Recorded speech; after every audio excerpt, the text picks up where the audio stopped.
धर्मेंद्र प्रधानांचा राजीनामा झालाच पाहिजे। संसद भवन परिसरात त्यासाठी आंदोलन सुरू आहे। धर्मेंद्र प्रधान यांनी राजीनामा द्यावा या प्रमुख मागणीसाठी सध्या संसद भवन परिसरात हे आंदोलक या ठिकाणी आपण पाहतोय।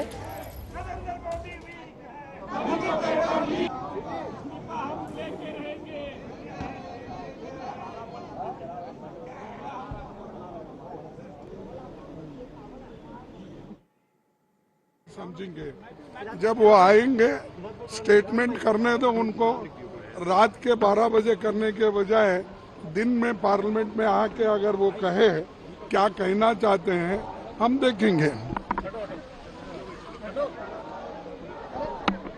सर होगी थी बाइट आपके घर पे? तो ले लेंगे अब ऑनलाइन। संसदेच्या पावसाळी अधिवेशनाचा 5वा दिवस आहे आणि आजही धर्मेंद्र प्रधान यांच्या राजीनाम्यासाठी संसद परिसरात आंदोलन सुरू करण्यात आलेलं आहे। संसदेच्या पावसाळी अधिवेशनात धर्मेंद्र प्रधान यांचा राजीनामा घ्या असे फलक हाती घेऊन हे विरोधक जे आहेत ते या ठिकाणी आंदोलन करताना आपण पाहतोय। काळ्या कलरचा बॅनर या सगळ्यांनी हाती घेतलेला आहे। डिसमिस प्रधान असं यावर लिहिलेलं आहे आणि जोरदार घोषणाबाजी देखील सुरू आहे।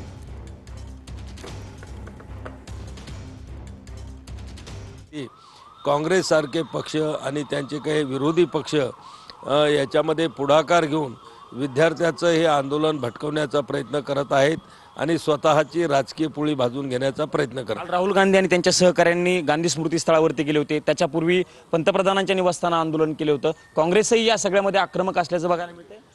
नाही, हा बघा, याच्यामध्ये तसं पाहिलं तर काँग्रेसचा कुठं नाही, काँग्रेसचं फक्त जे काय याच्यामध्ये फक्त राजकारण आहे। कारण की ज्यावेळेस सोनम वांगचुक हे उपोषणाला बसले होते, त्यांच्या उपोषणाला राहुल गांधी असतील, प्रियंका गांधी असतील, त्यांचे वरिष्ठ नेते असतील, कोणीही त्याला भेट दिली नाही।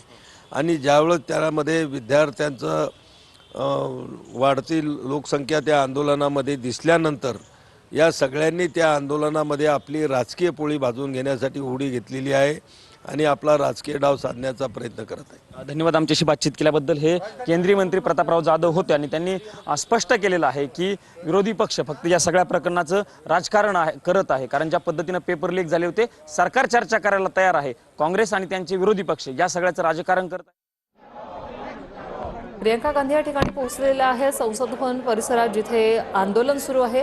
धर्मेंद्र प्रधान यांनी राजीनामा द्यावा या मागणीसाठी सध्या संसद भवन परिसरात आंदोलन सुरू करण्यात आलेलं आहे। सर्व विरोधक या ठिकाणी जमलेले आहेत। आधी धर्मेंद्र प्रधान यांचा राजीनामा आणि मग चर्चा, अशी प्रतिक्रिया खरगे यांनी।